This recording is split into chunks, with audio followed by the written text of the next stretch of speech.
This time it's my turn to try.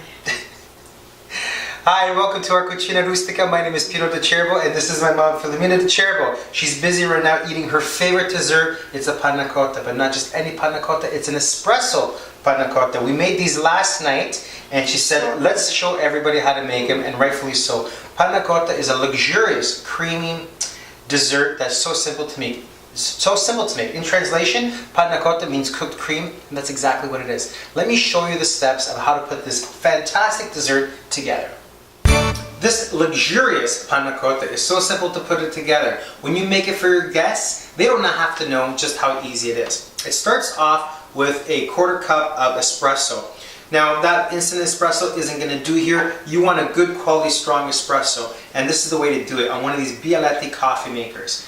These, you buy it the once and it's good for life. How old is the one that you have at home? Like 25 years old? 25 years. The more often you use it, the better your espresso comes. You never want to wash it with soap. You always just want to rinse it out with water. Check out my website for these, www.pinodecerbo.com. Alright, so it's at room temperature, this beautiful espresso that we made. We used Aurora coffee beans to make our espresso as well. We have powdered gelatin. It's available at any store. Powdered gelatin is the way to go. I'm going to sprinkle this on top of our espresso and let it sit for about 5 minutes. Now, in this pot, we have milk and cream. For the full recipe, for the full quantities, visit the website www.pinodecerbo.com. And all we're doing is heating our milk and our cream until you get a little bit of bubbles around the sides. So you're scalding it. Make sure you don't let it boil, so don't walk away from it. Because what happens if it boils? It's no good after. Okay?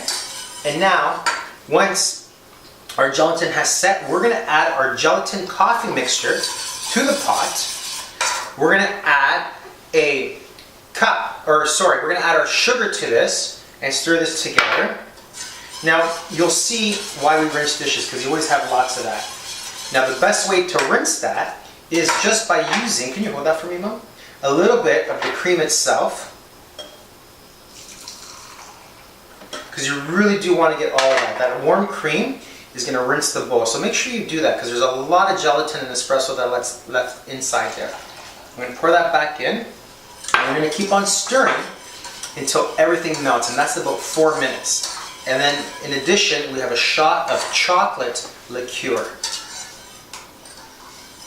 That's going to add a nice little flavor to that. That combination of espresso and chocolate, that's what makes it so good. It's all these little things that we do. And we're going to stir it until everything is melted. And you can see, remember, those little tiny bubbles around the edges. You need to see that, okay? 4 or 5 minutes, and then we're ready to go. That's how easy it is. And here we go. Mom, don't worry, I got this. You continue eating. Usually it's the other way around, or I'm stuffing my face, but since it's your favorite, I know, I'll let you finish.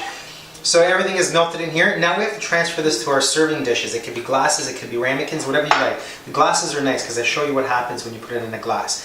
I'm gonna, just to make it easier to pour them in each ramekin, I'm gonna take my mixture, pour it into something that has a spout on it, and then evenly pour it into all 4 of my dishes. It makes 4 perfect dessert-sized dishes. I'm telling you, if you didn't see it here, you wouldn't believe just how easy it is to make that panna cotta. We've poured our panna cotta in each of our serving dishes.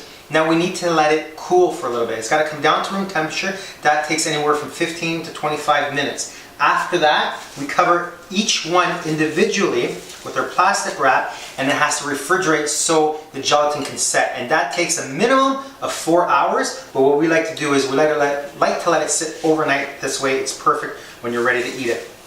Here's the finished example of one, and it naturally creates this double layer of like the dark espresso and the light panna on top. It's absolutely gorgeous. We're going to finish this with some dark chocolate. We're just going to get a potato peeler and grate and just put some dark chocolate on top of that. Just nice and simple.